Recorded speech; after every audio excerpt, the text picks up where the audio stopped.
नमस्कार दर्शकों, आज आपका फिर से स्वागत है आपके इस चैनल भारतीय एस्ट्रोलॉजी पर। आज हम चर्चा करेंगे कि राहु केतु और रिलेशनशिप एंड मैरिज का क्या प्रभाव रहता है। वैसे मैं राहु और केतु पर एक अलग से वीडियो बनाऊंगा अलग अलग, लेकिन अभी हम एक विषय को यहाँ पर कंप्लीट करने की कोशिश करेंगे कि यदि राहु और केतु किस प्रकार आपकी मैरिज की इंस्टिंक्ट्स को, आपके विवाह के और दाम्पत्य जीवन और प्रेम संबंधों को किस प्रकार प्रभावित करता है। देखिए, राहु और केतु दोनों ही एक मायावी ग्रह हैं। इनको समझ पाना बहुत ही थोड़ा टिपिकल होता है, लेकिन मैं फिर भी आसान भाषा में इनको समझाने का प्रयास आप सभी को करूंगा और आप भी इनका एप्लीकेशन पार्ट में इनका उपयोग किसी भी पत्रिका में कर सकेंगे। सबसे पहले जानते हैं राहु क्या है और केतु क्या है। केतु हमारे पूर्व जन्म के कर्म है। केतु जहाँ कहीं भी होता है वो हमारी पूर्व की पास्ट लाइफ की इंस्टिंक्ट्स को दर्शाता है, यानी जो जीवन हम जी चुके हैं, हमारे पूर्व जन्म में हमने क्या किया था और हमारा किन चीज़ों से हमारा नाता था, यानी पूर्व जन्म की जीवन चक्रण है, उनको केतु दर्शाता है।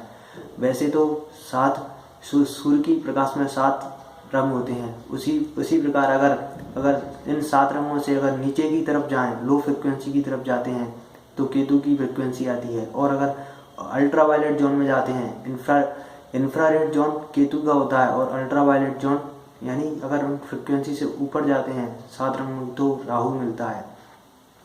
जो हमारी सूक्ष्म जीव हैं, जो कि कुत्ते, बिल्ली इत्यादि, जो इंफ्रारेड साउंड्स को सुन भी सकते हैं, जैसे कुछ धीमी आवाज़ जो कि हम नहीं सुन सकते, उन आवाज़ों को कुत्ता, बिल्ली, शेर, जो रात्रि में विचरण करने वाले जानवर सुन सकते हैं। इस प्रकार की चीज़ों को केतु दर्शाता है।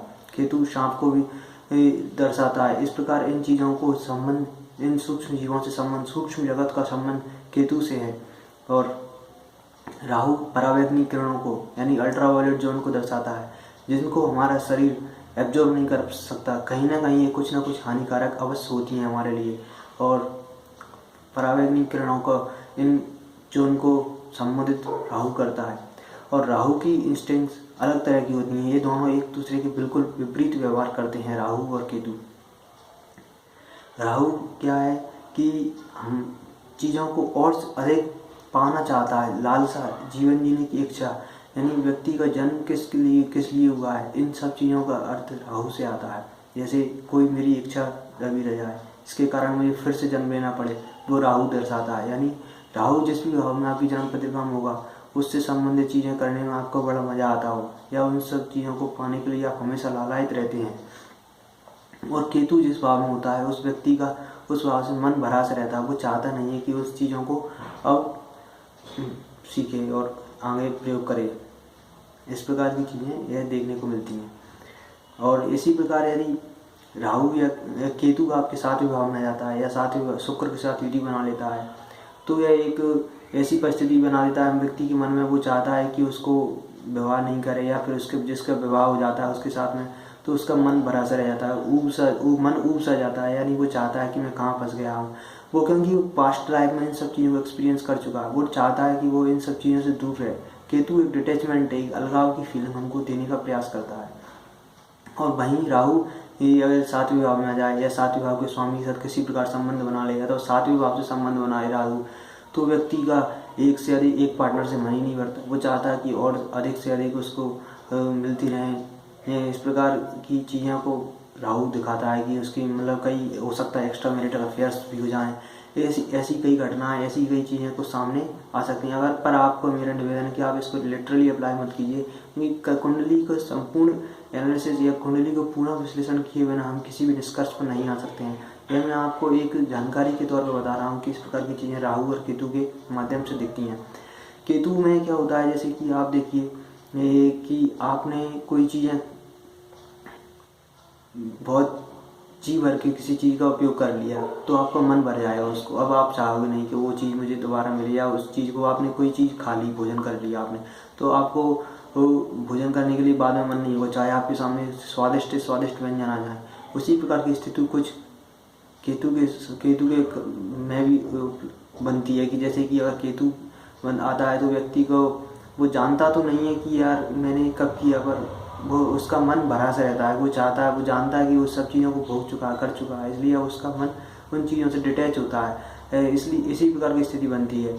और राहु हमेशा नई चीज़ों को पाना चाहता है। राहु रिसर्च खोज में जाना चाहता है। यदि उसके पास भोजन आ गया सामने तो थोड़ा टेस्ट करेगा और सोचेगा इसमें कुछ और इम्प्रूवमेंट हो सकता है, या कहीं या शहर में किसी में आए तो यहाँ का बेस्ट होटल कौन है या बेस्ट शेफ कौन है, या कि दुनिया के कहीं भी जाने की प्रयास उनको हमेशा रहती है। राहु हमेशा खोज है, हमेशा राहु से प्रभावित व्यक्ति को मस्तिष्क शांत नहीं बैठता। वो हमेशा नई नई चीज़ों को, नई नई रिसर्च खोज में, इन सब चीज़ों में जुड़ा रहता है राहु।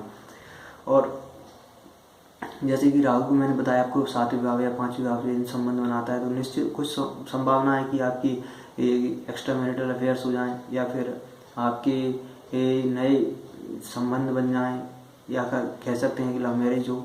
और कई बार शनि और राहु यदि 7वें भाव में कुछ संबंध बनाए तो इंटरकास्ट की मैरिज की भी संभावना बन जाती है। कि जैसे कि राहु को चीज़ की एक प्रकृति होती है कि वो ट्रेडिशंस को, जो परंपरा चली आ रही है उन सबको ब्रेक करे। और जुपिटर होता है, गुरु एकमात्र ऐसा ग्रह है जो हमारे लिए कस्टम्स बनाता है, ट्रेडिशन बनाता है, उन परंपराओं को निभाने के लिए गुरु हमको प्रेरित करता है। वहीं राहु इसके उलट कार्य करता है।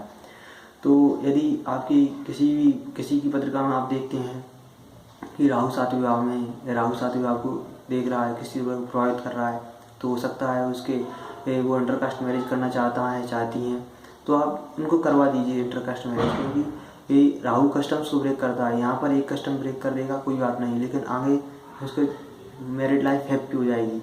लेकिन अगर उसको यहाँ पर एक कस्टम ब्रेक नहीं किए तो आगे संभावना है कि राहु एक्स्ट्रा मैरिटल अफेयर्स के लिए आगे प्रेरित कर दे, या बाद में दाम्पत्य जीवन को खराब कर दे। इस प्रकार की संभावना इस राहु के केस में दिखाई दी जाती है। राहु हमेशा कुछ ना कुछ समाज विरोधी, या कह सकते हैं आप समाज विरोधी कह सकते हैं, इस प्रकार के कार्यों में अवश्य लेकर के जाता है मनुष्य को। और वहीं केतु इन सब चीज़ों से बिल्कुल व्यक्ति को दूर करने की प्रयास करता है। केतु चाहता है कि व्यक्ति मोक्ष की ओर जाए, आध्यात्म की ओर जगह, इस प्रकार की चीज़ों केतु अपनी ओर अग्रसर करता है। तो मैं आने वाले समय में एक वीडियो बनाऊंगा जिसमें राहु और केतु के बारे में स्पेशली अलग अलग वीडियो बना के समझाऊंगा, और जिससे आपको काफ़ी डिटेल में समझ में आएगा।